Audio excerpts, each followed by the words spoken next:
हमारी कहानी का प्रोटेगर लिंटन री इंकारनेट हो जाता है एक गॉब्लिन के रूप में, जो कि लोएस्ट रैंक है मैजिकल क्रिएचर्स में। और शुरू में उसे छुप के रहना होता है। बाद में उसने अनलीश किया गोब्लिन का असली नेचर गॉड्स के ब्लेसिंग, और सिस्टम की वजह से उसके जितने बच्चे होंगे वो उतना ही ताकतवर बनता जाएगा। हमारी कहानी एक डिमली लिट केव में शुरू होती है, जहां वो मॉन्स्टर्स रेंगते हैं जिनसे हम नफरत करते हैं। अभी वो लोग अपने चीफ की मौत का जश्न मना रहे हैं।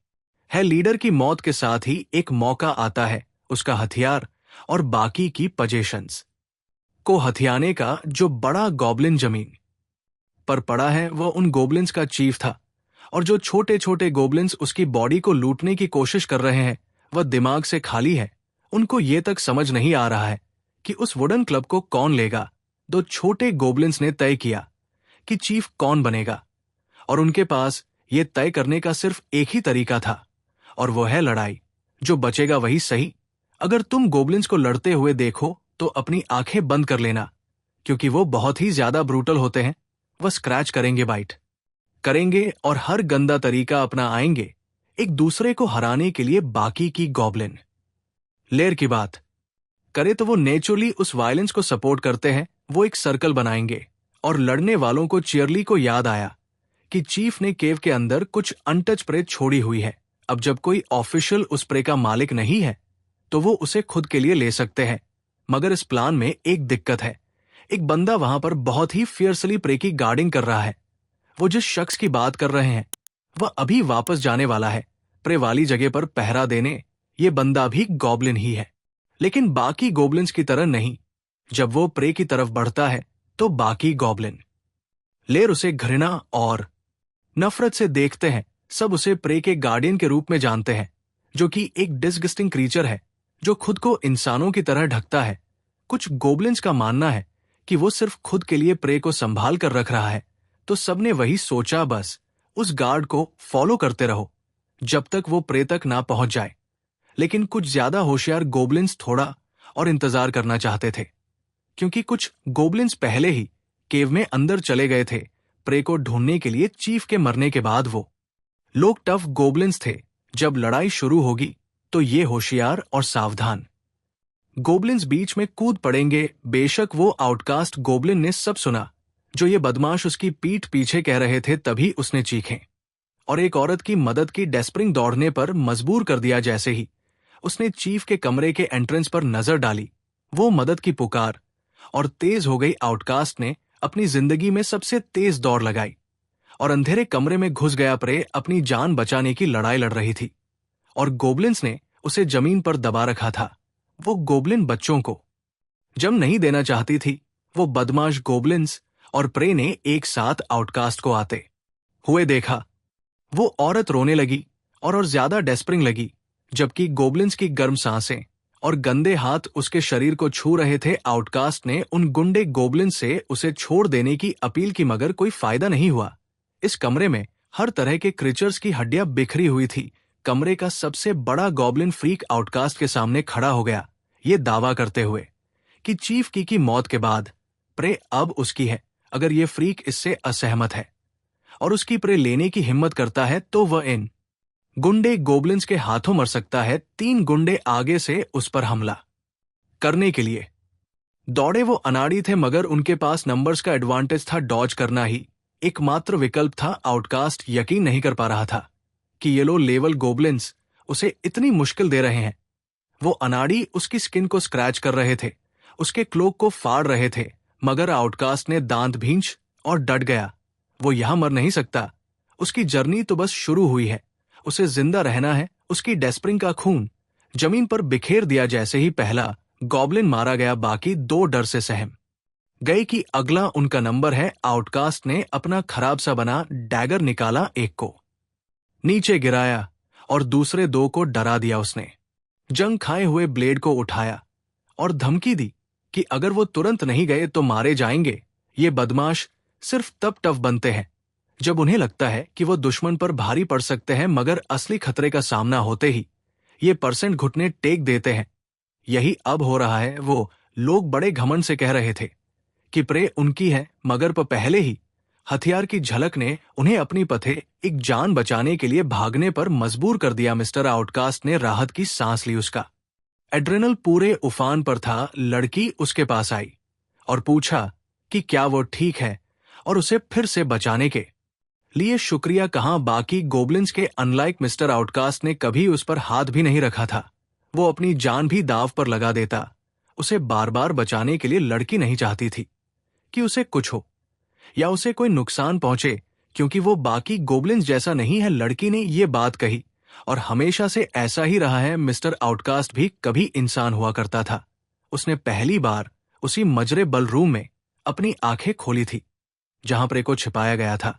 उसे ये उम्मीद नहीं थी कि डंप ट्रक से टकराने के बाद उसे गॉड से मिलने के बजाय एक अलग दुनिया में एक सिस्टम के साथ रीइंकार्नेट किया जाएगा। भले ही उसके पास एक ओपी सिस्टम है, मगर अभी तक वो पूरी तरह एक्टिवेट नहीं हुआ है।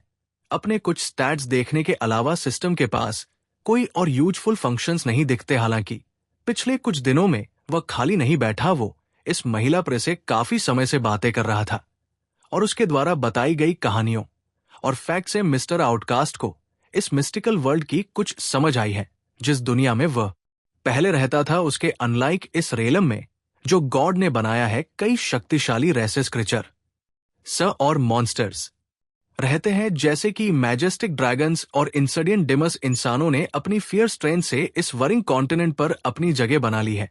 जहां तक उस गॉब्लिन रेस का सवाल है जिसमें उसका री इंकारनेट हुआ है, उन्हें रिलम में सबसे कमजोर और गंदे मॉन्स्टर्स के रूप में देखा जाता है। इसका रिफ्लेक्शन उसकी लो स्टैट्स में भी दिखता है। यहां तक कि इस केव के गोबलिन्स में भी वो रॉ पावर में सबसे लोएस्ट परसेंटाइल में आता है। मिस्टर आउटकास्ट का नाम लिंटन है और वो एक लेवल 5 गोबलिन है जिसके पास गॉड्स ब्लेसिंग है। उसकी कोई क्लास नहीं है और उसकी स्टैट्स भी बहुत खराब है। उसके पास एक रेशियल स्किल है, जीन डी वावर, और एक रफ स्टोन नाइफ। उसकी कुल कॉम्बैट पावर सिर्फ पॉइंट्स है। पिछले कुछ दिनों में उसने सीखा कि गॉब्लिन के रूप में स्ट्रांग पर होने का एक पक्का तरीका है और वो है लड़कियों के साथ मेट करना। गोबलिन्स के पास कांस्टेंट मेटिंग और रिप्रोडक्शन के थ्रू मजबूत बनने की क्षमता होती है, लेकिन उनकी रेस फीमेल ऑफस्प्रिंग पैदा करने में सक्षम नहीं है। इसीलिए रिप्रोड्यूस करने के लिए उन्हें सिर्फ दूसरी फीमेल क्रिचर्स के साथ मेट करना पड़ता है, जिसकी वजह से उनकी जिंदगी लूटपाट और छीना झपटी में गुजरती है। लेकिन लिन एक मॉडर्न वर्ल्ड का ह्यूमन हुआ करता था और ऐसी घिनौनी चीजें करना उसे बिल्कुल भी मंजूर नहीं। लड़की ने उसे कोने में डिप्रेस्ड बैठे देखा और कहा कि चिंता मत करो। इतने दिनों साथ रहने के बाद वो उसकी फीलिंग समझने लगी थी। अब लिन तियंग है और वो इन घटिया गोबलिन्स के बीच नहीं रहना चाहता। उसकी मिजबिल का अनुमान एकदम सही था। उसने उसे यकीन दिलाया कि जब नाइट ऑर्डर उसे बचाने आएंगे तो वो ट्रूप्स को बताएगी कि लिन तिन ने उसकी जान बचाई। नाइट ऑर्डर हमेशा फेयर और जस्टिस के साथ होता है। वो लोग लिन तिन को विलेज में पीसफुली रहने का मौका जरूर देंगे। अब जब उसने इस बारे में सोचा तो ये आइडिया इतना बुरा नहीं लग रहा है ना। लड़की ने सचमुच एक फीजिबल आइडिया पेश किया, भले ही वो अभी तक अपना सिस्टम एक्टिवेट नहीं कर पाया हो। उन्हें बस ह्यूमंस के लेयर ढूंढने और लड़की को बचाकर प्रोटेक्शन में लेने तक का इंतजार करना होगा। लिन को पहले जिंदा रहना होगा और फिर धीरे धीरे सिस्टम एक्टिवेट करने और उसके काम करने के तरीके को समझना होगा। इससे पहले कि ये सब हो पाए, उन्हें कुछ बदमाशों से लड़ने की जरूरत होगी, क्योंकि बाकी गोबलिन्स ने प्रे का स्टैशबैक हेड लेडी को उसकी डेजिग्नेटर हाइडेंट में छिपने के लिए कहा जो रॉक्स के पीछे थी। उसने देखा कि लिंटन ने अपना रफ स्टोन नाइफ निकाला, एक डेस्परिंग ह्यूमन से भागते हुए, और किसी के साथ मेट करने की फिराक में था ताकि वो स्ट्रांग पर बन सके और मारा ना जाए। शुक्र है उसकी डेस्परिंग दिए ने तेजी से गोर गॉब्लिन का गला काट दिया। एटलीस्ट अब उन्हें पता चल गया कि कुछ ह्यूमंस ने लेयर में एंट्री कर ली है। ये लोग शायद लड़की को रेस्क्यू करने आए हैं। वो तुरंत उठी और कैवन के एक जिट की तरफ भागी, एक्सपेक्टिंग कि माइटी होली ऑर्डर की रेस्क्यू टीम उसे बचाने आए होगी। लीन तिन भी उसके साथ चल पड़ा। जब वो उस जगह पहुंचे जहां एक्शन हो रहा था, दोनों ने देखा कि एक नाइट जिसने हैवी आर्मरर एक रेस्प्लेंडेंट क्लोक पहना हुआ था और एक ही सोर्ड स्लैश में कई गोबलिन्स को काट रहा था। लिंटन को समझ नहीं आ रहा था कि वो इतने पावरफुल ह्यूमन को देखकर डर महसूस करे या राहत लोडर एक लेवल ह्यूमन सर्चमैन है जिसके पास ढेरों स्टैट्स है। उसकी स्किल्स में sword she slash, sword dance और holy skill sword return to heaven शामिल है। वो जजमेंट सोर्ड और प्लैटिनम आर्मरर लेस है और उसकी ओवल कॉम्बैट पावर पॉइंट्स है। अगर इसे लिन थियन के पॉइंट से कंपेयर किया जाए तो डिफरेंस चौंकाने वाला है। ये पहली बार है जब उसने इस दुनिया में आते समय इतने हाई एटेबल देखे थे। क्या लॉडर सच में इंसान है? लड़की बिना किसी हेसिटेशन के नाइट की तरफ भागी, मुस्कुराते हुए, हाथ हिलाते हुए, और उसे कमांडर बुलाते हुए। मीनवाइल लिन तियंग देख रहा था जो पूरे इलाके में बिखरे पड़े थे। फिर उसने अपनी नजर उठाई और कुछ और भी ऑड और अलार्मिंग देखा। नाइट ने अपना जजमेंट सर उठाया था जैसे वह उस कैप्ट को मारने वाला था जिसे लिंटन कई दिनों से प्रोटेक्ट कर रहा था। उस छोटे आउटकास्ट गोबलिन ने सोर्ड की ट्री से लड़की को धक्का देकर बचाने के लिए अपनी पूरी ताकत लगा दी। वो दोनों ऑकवर्डली साइड में जा गिरे। जमीन पर गिरने की तकलीफ का सामना करना पीठ से कटने से तो बेहतर ही है ना। लिंटन कंफ्यूज और डरा हुआ था। ये लोग यहां रेस्क्यू ऑपरेशन के लिए आए हैं, राइट? तो फिर ये अपने ही इंसान पर तलवार क्यों चला रहे हैं? शायद केव में अंधेरा होने के कारण उन्होंने लड़की को भी गॉब्लिन समझ लिया होगा। लोडर ने उन विक्टिम्स को देखा जो उसके अटैक से शर्मनाक तरीके से बच निकले थे। लड़की ने कमांडर से अपील करने की कोशिश की। उसने खुद को केलिया कहते हुए इंट्रोड्यूस किया, लेकिन स्कम नाइट ने बस उसे चुप रहने को कहा। ऑफ कोर्स उसे पहले से पता था कि ये वही लड़की है, लेकिन लोडर ने ये आकलन किया कि गोब्लिन्स ने उसे पहले ही डिफाइल कर दिया होगा। वो सोचता है कि शायद अब वो गोब्लिन का लिटिल इविल स्पॉन भी कैरी कर रही होगी। उसे लगता है कि एक फिल्थी चीज से मर्सी की उम्मीद करना किसी रिस्पेक्टेड नाइट से मजाक जैसा है। उसने निडर होकर उस बेचारी लड़की से कहा कि वो अपने पापों के लिए ग्रेट होली मदर से प्रायश्चित करे। केलिया डर और बेबस महसूस कर रही थी। वो कमांडर की क्लोक को खींचते हुए प्लीडर रही थी। उसने जोर देकर कहा कि हां, उसे कैप्चर किया गया था, लेकिन गोब्लिन्स ने उसे डिफाई नहीं किया। उसने लिन तियंग और इशारा किया और कहा कि इस ब्रेव लिटिल गॉब्लिन ने उसे बचाया था, जिसकी वजह से वो बाकी लेयर से सेफ रही। लोडर ने उसकी एक्सप्लेनेशन का मजाक उड़ाया। उसने कहा कि अगर तुम्हें कहानियां बनानी है तो कम से कम बिलीवेबल बनाओ। कोई भी मूर्ख ये नहीं मानेगा कि एक गॉब्लिन ने केलिया की हिफाजत की, लेकिन अब वो जा सकती है और इन घटिया और नफरत करने वाले क्रिएचर्स के साथ अपने अंत का सामना कर सकती है। लिंटन अपनी आंखों पर विश्वास नहीं कर पा रहा था। क्या ये सच में इस दुनिया में इंसानों की मोरालिटी है? कुछ उसे चलने और भागने के लिए मजबूर कर रहा था। उसने केलिया को पकड़ा और केव के दूसरी तरफ के एग्जिट की ओर भागा ताकि इस सिचुएशन से बाहर निकल सके। एक सिंपल वुडन क्लब का इस्तेमाल करते हुए उसने लोडर के जजमेंट सोर्स से टकराने का इरादा किया, इस उम्मीद में कि वो थोड़े समय के लिए समय खरीद सके। उसे इस आउटकम की बिल्कुल भी उम्मीद नहीं थी, लेकिन जैसे ही नाइट की तलवार उसे बीच से काटने वाली थी, एक मिस्टीरियस ग्लो कमरे में फैल गई और पूरे इलाके को रोशनी से भर दिया। एक एंजेलिक वॉइस ने लोडर को रुकने के लिए कहा और नाइट ने कंप्ला करते हुए अपने हमले रोक दिए और चुप हो गया। मीनवाइल लिन तिन को एक golden light sphere of protection में इनकेस कर दिया गया था। एक ब्लड वुमन जिसने होली वेल पहना हुआ था और जो गोल्डन मैजिक को कंट्रोल कर रही थी, वो चारों ओर से हेवली आर्मर्ड सोल्जर से घिरी हुई थी। उसे लिंथियन में कुछ अजीब लगा। केलिया ने उस एंजेलिक वुमन को होली मैडन बुलाया। वो होली मैडन की ओर उम्मीद भरी निगाहों से रेंगते हुए पहुंची। होली मैडन ने उसे खुले दिल से एक्सेप्ट किया और उसे उठाकर कमांडर लोडर को सौंप दिया। फिर अपनी अटेंशन उस गॉब्लिन की ओर मोड़ी जो उसके गोल्डन मैजिक में इनकेस था। उसने पूछा कि क्या वो उसकी बातें समझ सकता है। लिन तिन को जितना पता है, इस महिला का नाम होली मैडन अफरान की स्पोक्स पर्सन है, जिसके बारे में केलिया ने उसे बताया था। अगर उसे इस जगह से निकलना है तो यही उसकी एकमात्र उम्मीद हो सकती है। लिंटन खड़ा हुआ और होली मैडन की पहचान कंफर्म की। उसने असर्ट किया कि वो इस दुनिया का कोई मॉन्स्टर नहीं है और वो पहले इंसान हुआ करता था। वो बस एक अजीब एक्सीडेंट की वजह से गॉब्लिन बन गया है। उसने कहा कि अगर होली ऑर्डर उसे अपने साथ ले चले तो वो सब कुछ डिटेल में एक्सप्लेन कर सकता है। लोडर को मानना पड़ा कि ये छोटा गॉब्लिन बाकी गॉब्लिन से काफी ज्यादा स्मार्ट लग रहा था। जिन्हें उसने मारा था, इंटेलिजेंट गोब्लिन्स काफी रेयर होते हैं। एफ्रा ने भी कहा कि गोब्लिन्स यूजुअली बेवकूफ और नीच क्रिचर्स होते हैं जो इतनी फ्लुएंटली नहीं बोल पाते हैं और ना सोच पाते हैं। इस बात को ध्यान में रखते हुए यह छोटा गॉब्लिन शायद होली मदर का कोई गिफ्ट हो सकता है। होली मैडम ने जेंटली केलिया की तरफ देखा और कंफर्म किया कि क्या ये गॉब्लिन सच में हार्मलेस है। लड़की ने पूरी ताकत से लिन तिये के लिए कैंपेन की बताते हुए कि ना सिर्फ उसने उसे नुकसान नहीं पहुंचाया बल्कि बाकी गोब्लिन से उसे बचाया भी और उसके लिए खाना भी अरेंज किया। अफरा मुस्कुराई और डिसाइड किया कि क्योंकि ये छोटा गॉब्लिन इतना स्पेशल है वो इसे टाउन ले जा सकते हैं। लेकिन फाइनल डिसीजन लेने से पहले थर स्टडीज की जाएंगी। उसने लिंटन की तरफ देखा और पूछा कि क्या वो इस अरेंजमेंट से ठीक है। लिंटन के पास और कोई चॉइस नहीं थी। उसने होली मैडम पर भरोसा किया जो कि एक काइंड और एम्पैथेटिक फिगर के रूप में जानी जाती थी। उसने होली ऑर्डर के साथ चलने के लिए अग्री कर लिया। उसे बस इतना रिलीफ था कि फाइनली उसे कोई मिला जो कि उसकी बात सुनने को तैयार था।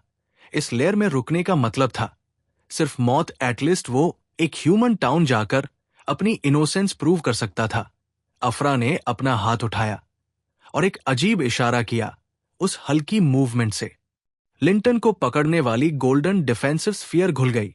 उसने पलटकर सबको केव से बाहर निकलने का ऑर्डर दिया। लिंटन अफरा के पास आकर उसके काइंडनेस के लिए थैंक करता है और वादा करता है कि जल्द ही वो उसका सटीक तरीके से रण चुकाए।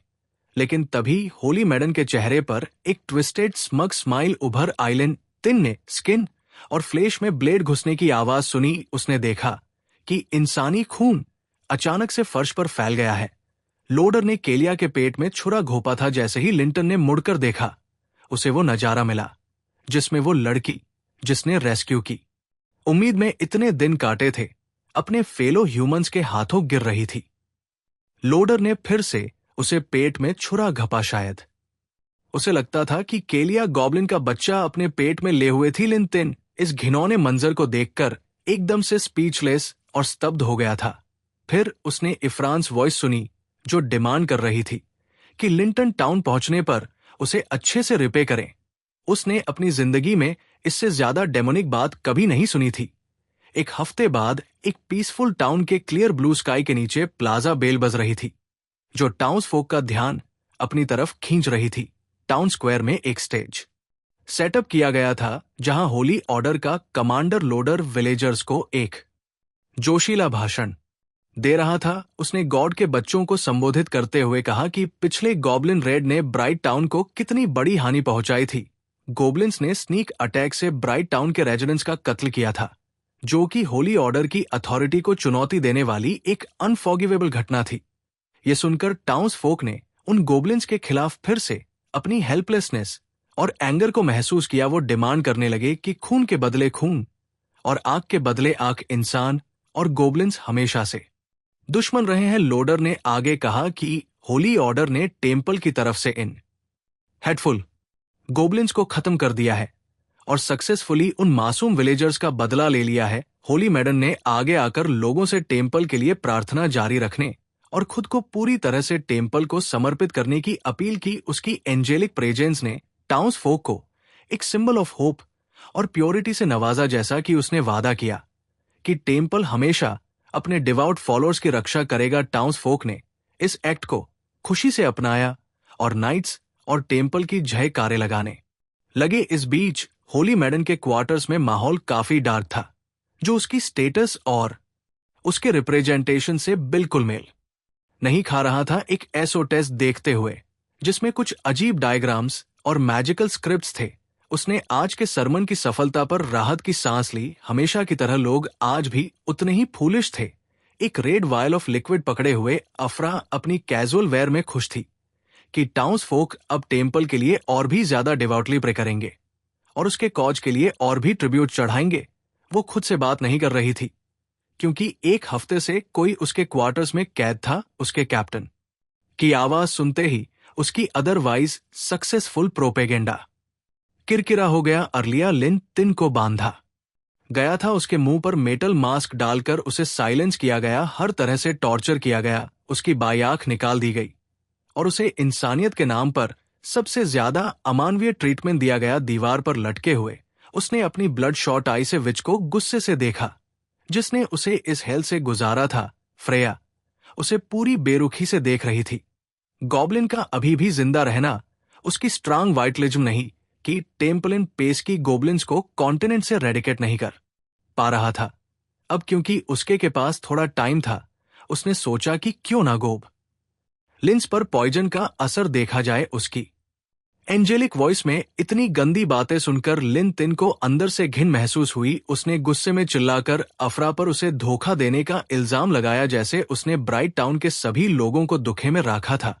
उसने तो केलिया जैसी इनोसेंट सर्वाइवर को भी मार डाला। यही है उनका सो कॉल्ड होली ऑर्डर, यही है उनका so called human justice. Holi मैडन के खिलाफ बोलने का कंसीक्वेंस ये हुआ कि लिन तियंग मुंह में एक लकड़ी की छड़ी डाल दी गई, जिससे लिंटन खून उगलने लगा। अफरा को बड़ा अजीब लगा कि एक एक बेकार प्राणी जैसे लिंटन एक लस्टफुल गॉब्लिन ने उसकी ह्यूमन जस्टिस पर सवाल उठाने की हिम्मत की। उसकी नजर में इस छोटे गॉब्लिन ने केलिया को बेविज कर लिया था। एक लड़की का एक मामूली गॉब्लिन के लिए बोलना इंसानियत और होली ऑर्डर के साथ बिटरेट उसकी आखिरी लॉयल्टी थी। होली मैडन पहले से कन्विंस थी कि गोब्लिन्स इस कॉन्टिनेंट पर सिर्फ पेस्ट थे। वो एक ऐसी नस्ल थी जो किसी काम की नहीं थी और सिर्फ ग्रीफ लाती थी।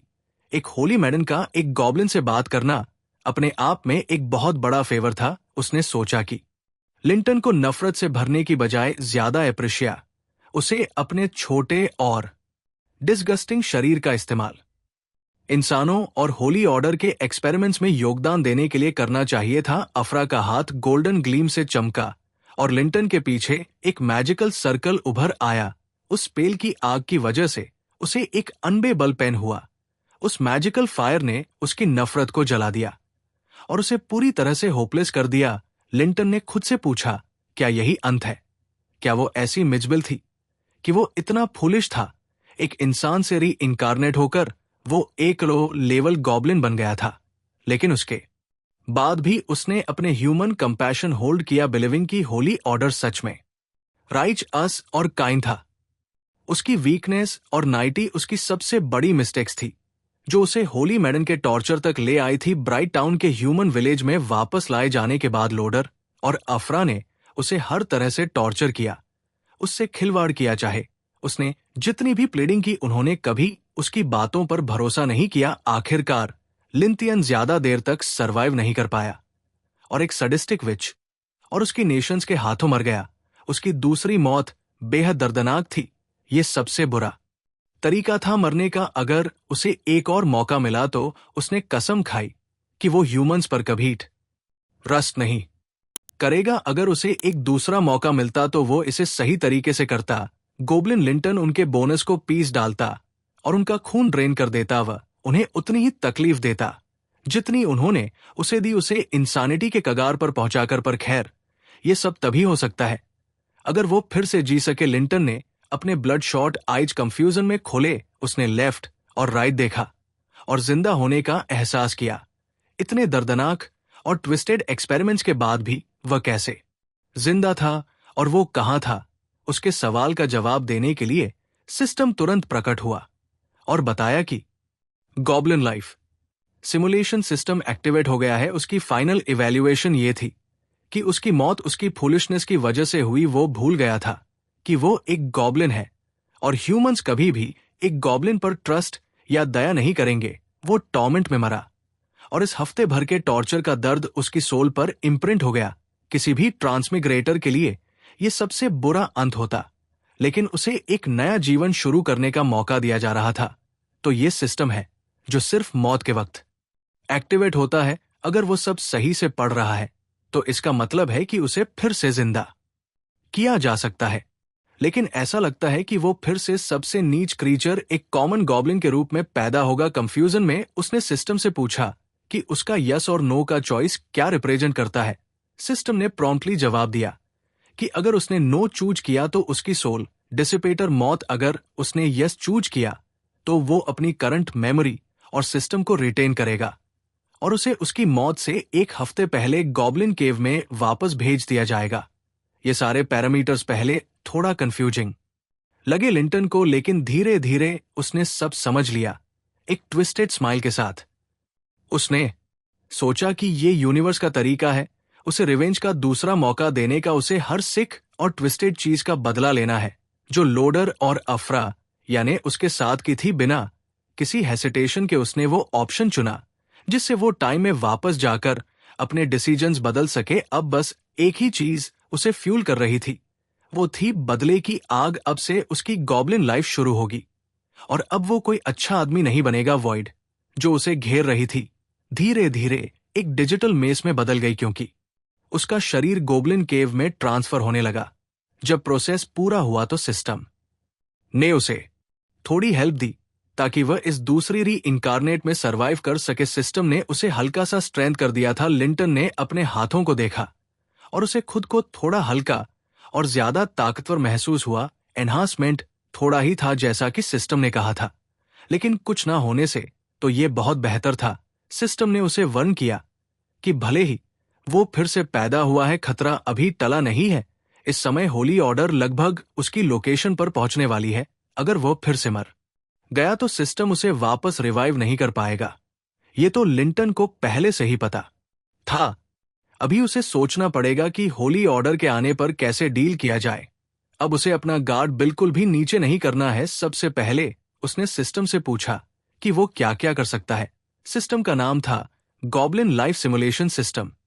ये उसे अपनी लाइफ को सिमुलेट करने की एबिलिटी देता है ताकि वह फ्यूचर इवेंट्स का अंदाजा लगा सके। हर डिसीजन जो वो लेगा उसके अलग अलग आउटकम्स होंगे। हर सिमुलेशन घंटे तक चलेगा। उसके बाद उसे पॉइंट्स मिलेंगे जिन्हें वो आइटम्स के लिए एक्सचेंज कर सकता है। फ्यूचर को सिमुलेशंस के जरिए देखना कोई छोटी बात नहीं थी। लिंटन ने सोचा कि ये फीचर उसके काम आ सकता है। उसने प्रोमट खोला और जल्दी से अपना पहला लाइफ सिमुलेशन शुरू किया। करंट सिनेरियो में उसका मिशन था गॉब्लिन केव से एस्केप करना, क्योंकि होली नाइट लोडर को गॉब्लिन लेयर का पता चल गया है। अब लिंटन को ये चॉइसेज लेनी थी। पहला ऑप्शन था कि वो अपने फेलो गोब्लिन्स को वार्न करें और मिलकर लोडर अफरा और उनके आदमियों का सामना करें, इससे उसे पॉइंट्स मिलेंगे। दूसरा ऑप्शन था कि वो बाकी गोब्लिन्स को छोड़कर पहले ही भाग जाए, इससे पहले कि सभी मारे जाएं, इससे उसे 5 पॉइंट्स मिलेंगे।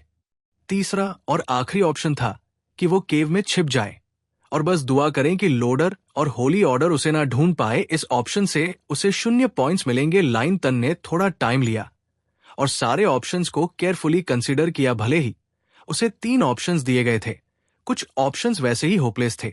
उसे पता था कि चाहे जितने भी गोब्लिन्स मिलकर लड़ लें, वो लोडर की मॉन्स्टर पावर का मुकाबला नहीं कर सकते। भागना ही एकमात्र रास्ता था जिससे वो बच सकता था, लेकिन सिस्टम की मदद से वो पहले ऑप्शन को सिम्युलेट कर सकता था जिससे सबसे ज्यादा स्कोर मिल सकता था। अगर वो उन पॉइंट्स को किसी वेपन के लिए एक्सचेंज कर पाता तो शायद वह एक स्नीक अटैक से उन्हें हरा सकता था जैसा उसने सोचा था। सिमुलेशन उसके मौत के साथ खत्म हुआ। वो गोब्लिन्स को सक्सेसफुली लीड कर पाता। एक डेस्परिंग स्ट्रेंथ का बड़ा फर्क सभी गोब्लिन्स को वाइप आउट कर देता। सिस्टम ने उसे सलाह दी कि वो अपनी स्ट्रेंथ के हिसाब से क्रूशल डिसीजंस ले, तो ये कंफर्म हो गया कि गोब्लिन्स पर भरोसा करना सर्वाइवल के लिए फीजिबल तरीका नहीं था। लेकिन फिर भी उसे सिमुलेशन से पॉइंट्स मिल गए। एक्साइटेड होकर उसने तुरंत पॉइंट्स एक्सचेंज शॉप खोली। उसे मल्टीपल वेपन्स की प्रोजेक्शन दिखी जिन्हें वह खरीद सकता था। दुर्भाग्य से ज्यादातर वेपन्स की कीमत सैकड़ों या हजारों पॉइंट्स में थी, लेकिन लिंटन के पास तो सिर्फ पॉइंट्स थे जो बिल्कुल भी काफी नहीं थे। कम से कम उसे एक डैगर मिला जो एग्जैक्टली पॉइंट्स का था। वो था एक एवन लाइटवेट स्विफ्ट ब्लेड, एक डैगर जिसे एल्प्स ने क्राफ्ट किया था, एजाइल लेकिन इनक्रेडिबली शार्प। उसने तुरंत उसे खरीदा और ब्लेड को इक्विप कर लिया। इससे उसकी स्ट्रेंथ में पॉइंट्स की बढ़ोतरी हुई और उसकी स्पीड प्रतक बढ़ गई। ये सच में एक्सेप्शनली शार्प था। रफ गॉब्लिन वेपन से बिल्कुल अलग। अगर वो सही स्पॉट पर हमला करे तो एक 1 हिट किल भी पॉसिबल था। ये सब कुछ शॉर्ट आउट होने के बाद लिंटन के पास सिस्टम से एक और सवाल था। उसे हफ्ते भर पीछे भेजा गया था लेकिन वो केव में कहीं भी केलिया का ट्रेस नहीं देख पा रहा था। वो कहाँ गई? सिस्टम ने समझाया कि लिंटन के रीबर्थ की वजह से कुछ टाइट टाइमलाइन डिटेल्स बदल गई है। इस टाइमलाइन में केलिया को गॉब्लिन रेड में कैप्चर नहीं किया गया था और वो अब भी ब्राइट टाउन में खुशहाल जिंदगी बिता रही है। ये सुनकर लिन तियन थोड़ा सरप्राइज्ड हुआ।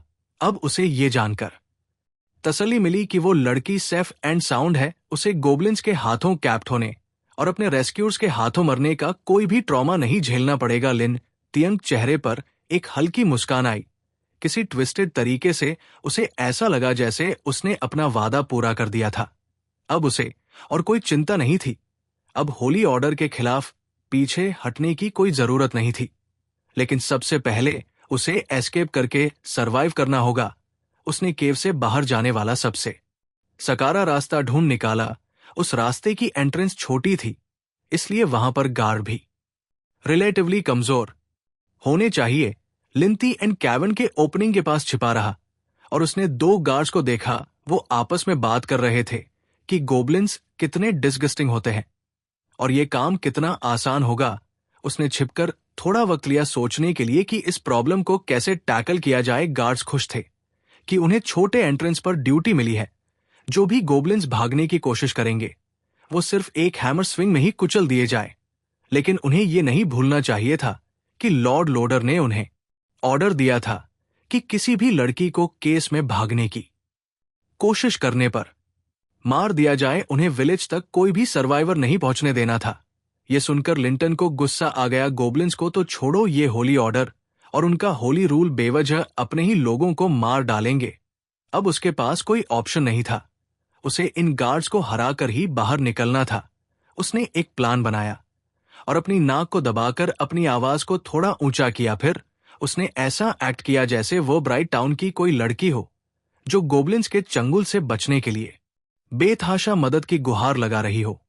गार्ड्स खुश हो गए कि आखिरकार उन्हें कुछ एक्शन मिला। उन्हें बस इस स्ट्रगलर को मारना था और लॉर्ड लोडर उन्हें रिवॉर्ड देंगे। वो धीरे धीरे कैवन की ओपनिंग की ओर बढ़े। एक हिडन ब्लेड और एक फेक ब्राइट स्माइल के साथ गार्ड ने फेक सर्वाइवर को बाहर आने के लिए कहा और डरने की जरूरत नहीं थी क्योंकि अब नाइट्स आ चुके थे।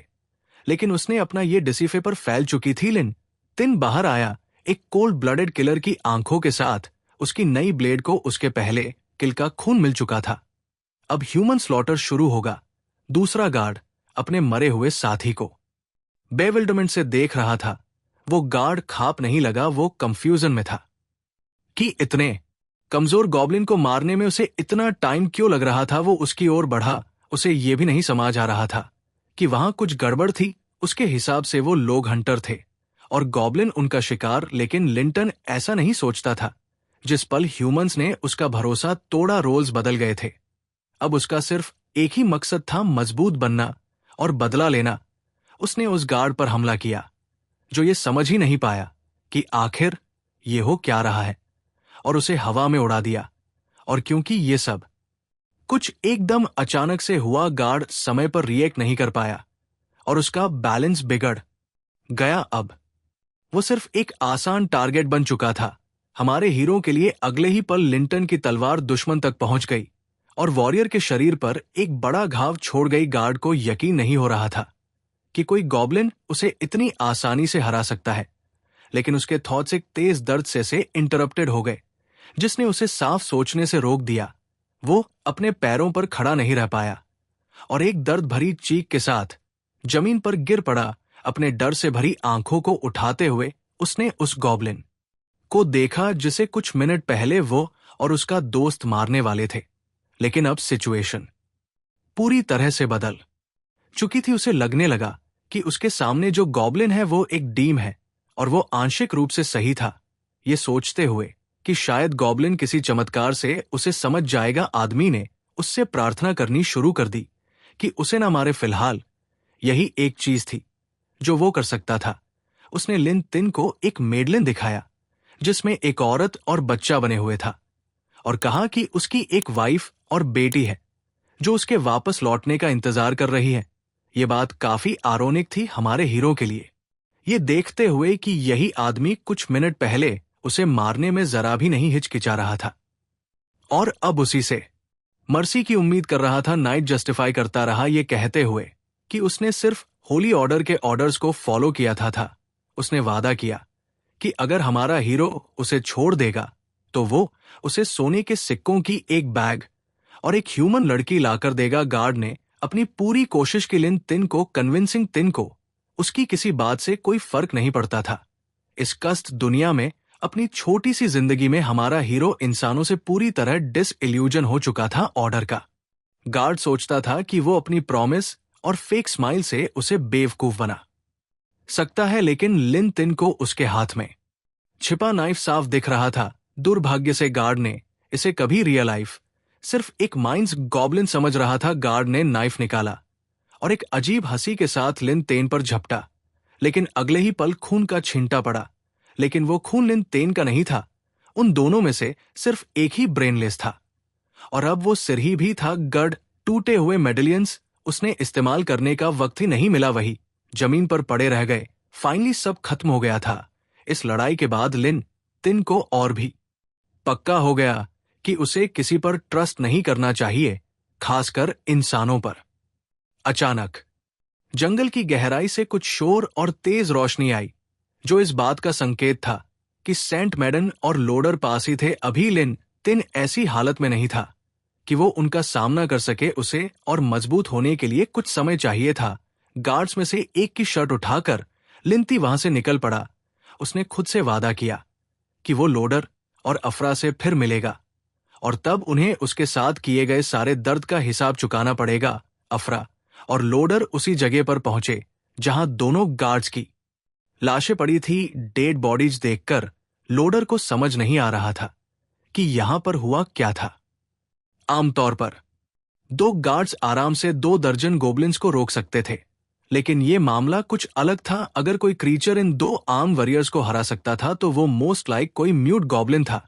यही वो क्रीचर्स होते थे जो होली ऑर्डर के लिए सबसे ज्यादा प्रॉब्लम क्रिएट करते थे।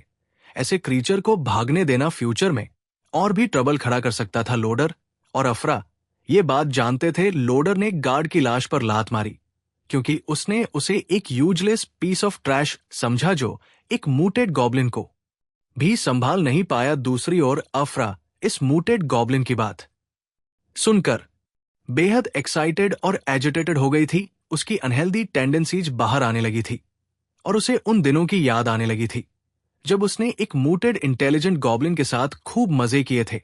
वो ईगर फिर से किसी ऐसे इंटरेस्टिंग टॉय को पाने के लिए एक्साइटेड थी जिससे वो फिर से खेल सके। शाम होते होते लिन तिएन काफी दूर तक पहुंच चुका था, इतना कि वो अफरा और लोडर की पहुंच से बाहर हो गया था। लंबी और थका देने वाली जर्नी के बाद उसने थोड़ी देर का ब्रेक लेने का फैसला किया ताकि अपनी स्ट्रेंथ वापस पा सके। उसका प्राइमरी गोल बदला लेना था। जो कुछ भी ऑर्डर ने उसके साथ किया था वो वही सब उन्हें लौटाना चाहता था। गोब्लिन्स अपनी कैरेक्टरिस्टिक को मेटिंग और डिवा से इंप्रूव कर सकते थे। अपनी कैरेक्टरिस्टिक को इंप्रूव करके और ऑफस्प्रिंग को पैदा करके वो एक स्ट्रांग जनरेशन बना सकते थे और अपनी पावर एक्सपेंड कर सकते थे। इस प्लान को एक्शन में लाकर और खुद को स्ट्रांग पर बनाकर लिन तिन ने सोचा कि वो इस दुनिया के हर इंसान को मौत के डर में जीने पर मजबूर कर देगा और हर औरत को उसके कदमों में गिड़गिड़ा पर मजबूर करेगा। अचानक उसकी थॉट्स एक रस्टलिंग साउंड से इंटरप्टेड हो गई जो उसके पीछे बुशेज से आ रही थी। लिन तिन तुरंत अलर्ट हो गया क्योंकि हो सकता है कि होली ऑर्डर अभी भी उसकी तलाश में उसका पीछा कर रही हो। जैसे ही उसने कपड़ों में छिपी एक सिल्हूट देखी, उसने बिना कुछ सोचे अटैक कर दिया। दुश्मन पर पहले हमला करना और उसे सरप्राइज करना हमेशा एक अच्छा आइडिया होता है। उसकी टैक्टिक काम कर गई। स्ट्रेंजर उसके सडन अपीयरेंस से वाकई में शॉक्ड हो गया था। वो इतना डर गया था कि स्टम्बलिंग करते हुए जमीन पर गिरने लगा। हालांकि लिनती एक चीज में गलती कर रहा था। उसके सामने जो स्ट्रेंजर था वो एक गॉब्लिन था और उसकी बिहेवियर से लगता था कि उसका कोई बुरा इरादा नहीं था। हमारा हीरो इस टर्न ऑफ इवेंट से थोड़ा सरप्राइज हुआ, लेकिन उसने तुरंत अपने थॉट्स को संयमित किया और वैरी हो गया अपनी बिट्रेड वाली एक्सपीरियंस की वजह से। अब वो इतनी आसानी से किसी पर भरोसा नहीं करने वाला था। लेकिन अगले ही पल जो तस्वीर उसके सामने थी उसे देखकर उसकी सारी सावधानी अटॉनिकमेंट में बदल गई। उसके सामने एक खूबसूरत गॉब्लिन लड़की जमीन पर पड़ी थी और अपनी डरी हुई आंखों से उसकी ओर देख रही थी लिनतिन। थोड़ा सरप्राइज हुआ क्योंकि उसने सुना था कि गोब्लिन्स सिर्फ मेल ही होते हैं, लेकिन उसके सामने जो इनोसेंट क्रीचर खड़ी थी वो क्लियर एक लड़की थी। थोड़ा संभलने के बाद वो गॉब्लिन लड़की डरते हुए लिन तियंग करने लगी कि उसे हर्ट ना करें, वो बस यहां पानी लेने आई थी। ये देखकर कि गॉब्लिन लड़की साफ और पूरी सेंटेंसेस में बात कर रही थी, हमारा हीरो और भी सरप्राइज हो गया। लेकिन जब उसने उसकी स्टेटस विंडो चेक की तब सारी चीजें समझ में आ गई। सिस्टम के अकॉर्डिंग वो लड़की लेवल 3 गोब्लिन थी। उसकी प्रोफेशन में लिखा था कि वो एक गॉड मैसेंजर है जो उसकी अनयूजुअलनेस को एक्सप्लेन करता है। उसकी स्किल्स में डी वारिंग और एजुबेंट ग्रोथ थी, लेकिन जिस चीज ने लिन तिन का ध्यान सबसे ज्यादा खींचा वो ये था कि अगर एक मेल गॉब्लिन एक फीमेल गॉब्लिन के साथ टीम अप करता है तो वो मेल गॉब्लिन एक लेजेंड गोब्लिन गॉड बन सकता है। ये इन्फॉर्मेशन हमारे हीरो को सोचने पर मजबूर कर रही थी। गॉब्लिन गॉड बनना मतलब बहुत ताकतवर होना, और यही तो उसे चाहिए था। वो इतनी अच्छी अपॉर्चुनिटी मिस नहीं करना चाहता था। लिन थियन की नजरों को देखकर डरी हुई गॉब्लिन लड़की ने इसे खतरे के रूप में देख और फिर से उसे छोड़ देने की मिन्नतें करने लगी। उसने कहा कि अगर वो विलेज में पानी लेकर नहीं पहुंची तो ट्राइब लीडर उसे मार डालेगा। अपनी गलती रियलाइज करते हुए लिन थियन ने माफी मांगी और उसे शांत करने की कोशिश की। उसने धीरे से उसके कंधे को सहला या और कहा कि वो उसे हर्ट नहीं करेगा, वो उसे रोने नहीं दे सकता था क्योंकि इससे अननेसेसरी अटेंशन अट्रैक्ट हो सकती थी। खुशकिस्मती से लड़की सचमुच शांत हो गई और अब पहले जितनी डरी हुई नहीं दिख रही थी।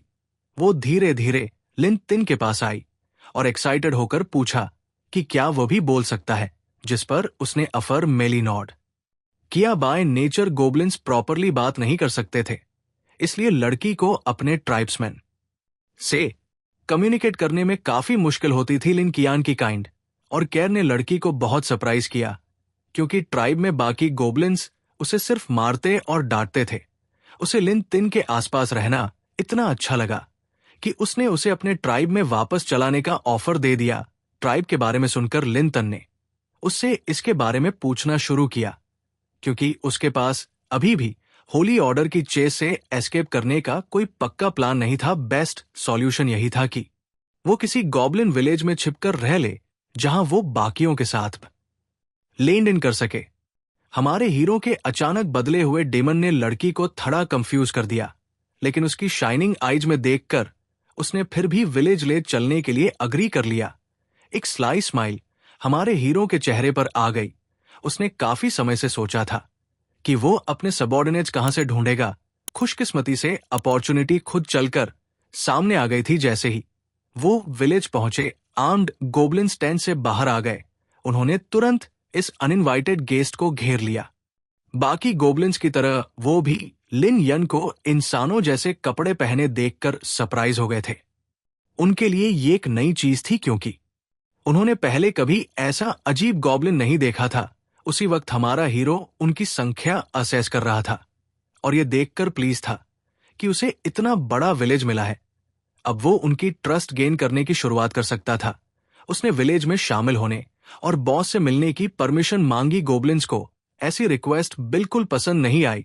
कोई अजन भी उनके घर में आए और उनसे डिमांड करे, इसके बजाय उन्होंने डिसाइड किया कि वो इस इंसोल गाय को पकड़कर पीटकर फिर उसे बॉस के पास ले जाएंगे। अचानक गॉब्लिन लड़की ने उन्हें रुकने के लिए कहा और रिक्वेस्ट किया कि वह इंपॉर्टेंट गेस्ट पर अटैक ना करें जब तक कि वो बॉस से ना मिल ले। इस मूव से लड़ाई थोड़ी देर के लिए टल गई, लेकिन सारी प्लान्स खराब कर दी खुद बॉस ने, जिसने शोर सुना और देखने बाहर आ गया कि हो क्या रहा है। बाकी सारे गोब्लिन्स बॉस के आते ही चुप हो गए और हमारा हीरो टेंस हो गया। बॉस क्लियर इस मूव में नहीं था कि उसे जगा दिया जाए। लिन तिन का टेंस होना जायज था, बॉस लेवल का था और उसके पास काफी अच्छे वेपन्स थे जो इंप्रेसिव सेट ऑफ स्किल्स के साथ साथ कंबाइन थे। हमारे हीरो को सरप्राइज हुआ कि इस विलेज का बॉस इतना ताकतवर था। दुख की बात यह थी कि उसे बॉस को हराना पड़ेगा ताकि वो उसकी जगह ले सके और गोब्लिन्स की गैंग अपने कंट्रोल में लेकर अपनी प्रोग्रेस को स्पीड अप कर सके। मगर आज के लिए बस इतना ही। अगर आपको ये मैन हुआ रिकैप अच्छा लगा हो तो इस वीडियो को लाइक करिएगा, और अगर आपको इसका सेकंड एपिसोड देखना हो तो कमेंट कर दीजिएगा। और हाँ, मनवा हिंदी चैनल को सब्सक्राइब करना मत भूलिए, जिससे आपको अगली वीडियो का नोटिफिकेशन सबसे पहले मिले। चलिए अब हम मिलेंगे एक नए रिकैप के साथ, तब तक के लिए बाय बाय।